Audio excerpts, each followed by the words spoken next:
Balekuniyo imbube yemhlaba inkosi Mswati wesithathu indlovu yemhlaba uLomangcebeza Khweshe wabhuza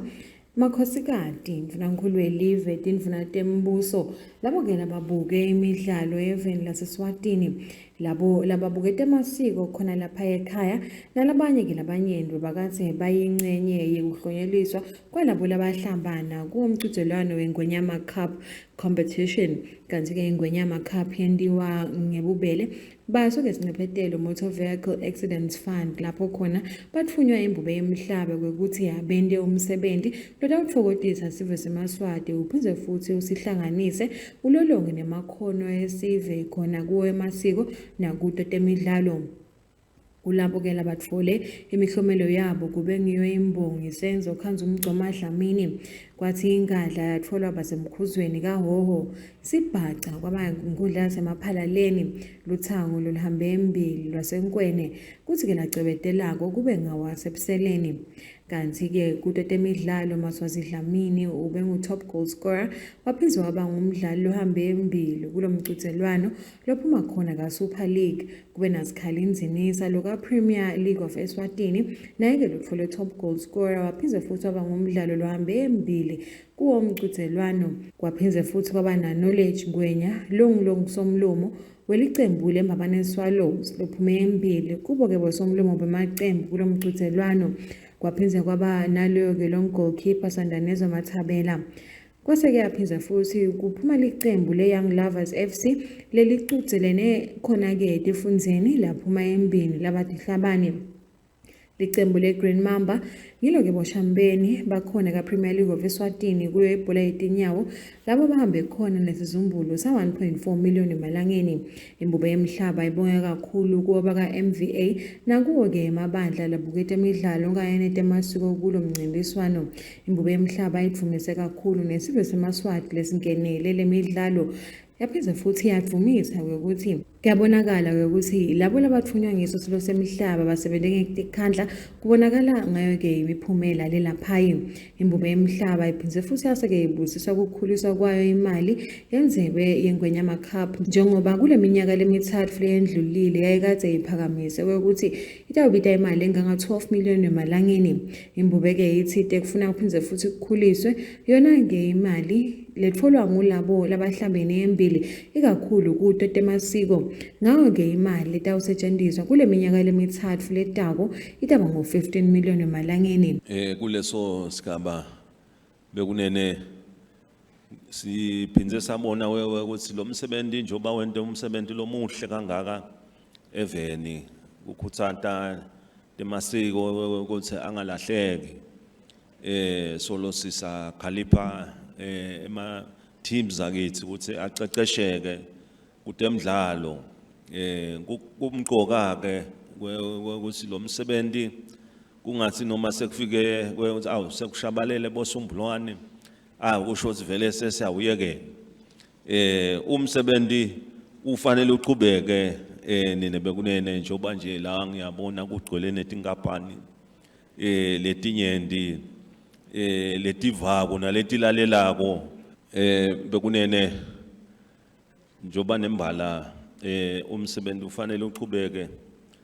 nabo besincembetelo baphindze libandla labakhulumisa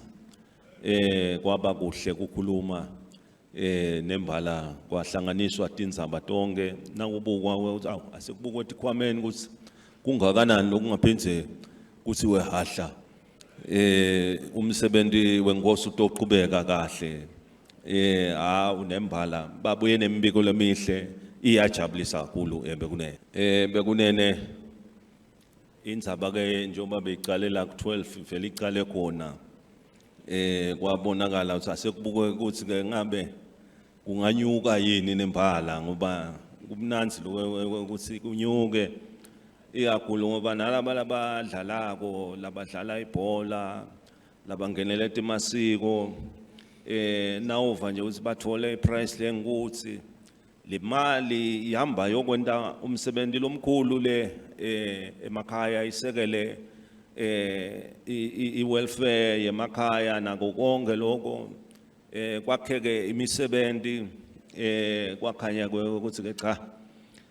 libandla liyabuya ukuthi njengoba bemvike inabo basibanzi hawu sengingabona ukuthi ngiloku ngakanani ngathi cha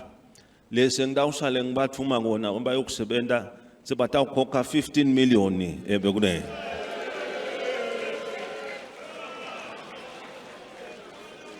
Live laseSwatini livakashelwe inkosi yabasoga lichamuka lapha eveni lase-Uganda ledekta ucinisa ubudlelwane kulamavela amabili yona inkosi William Wilberforce Kabula Nadiyophe wesine lobongele live lamaswati ngekuba nebuholi lobubonakalayo ukuthi buyalisebentela live futhi bulihola ngendlela enhle esibili wajumisa imigwaco yelive kanye nawo umsebenzi weNgwenyama Cup lohlanganisa sive semaswati. Your Majesty, I continue to thank you for the work that you're doing for your people. For example, in terms of infrastructure development, like the good road networks.